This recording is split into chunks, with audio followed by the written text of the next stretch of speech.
کیا آپ جانتے ہیں کہ اسلام کی تاریخ کا وہ پہلا معرکہ کون سا تھا جس میں رسول اللہ صلی اللہ علیہ وآلہ قیادت فرمائی؟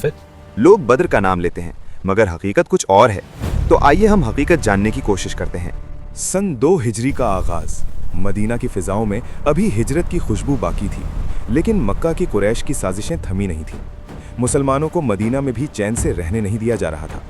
ایسے میں اللہ کے نبی صلی اللہ علیہ وسلم نے فیصلہ کیا کہ اب دفاعی حکمت عملی کو جارحانہ بدلنا ہوگا۔ یہ وہ وقت تھا جب عرب کی تاریخ ایک نیا موڑ لینے والی تھی، وہ موڑ جسے ہم غزوہ ابوا یا غزوہ ودان کے نام سے جانتے ہیں۔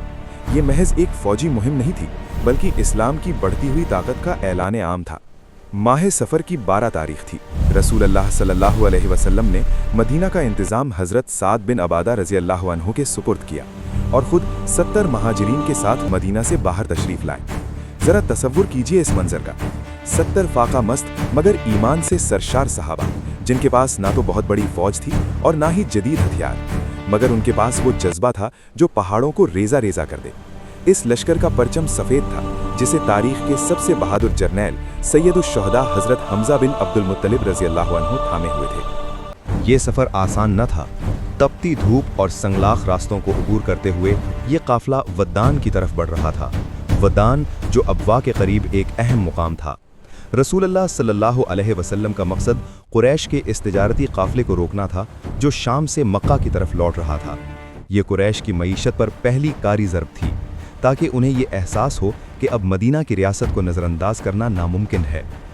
جب لشکر اسلام ودان پہنچا تو معلوم ہوا کہ قریش کا قافلہ وہاں سے نکل چکا ہے، لیکن یہاں ایک ایسا واقعہ پیش آیا جو آنے والی صدیوں کے لیے سیاست کا رول ماڈل بن گیا۔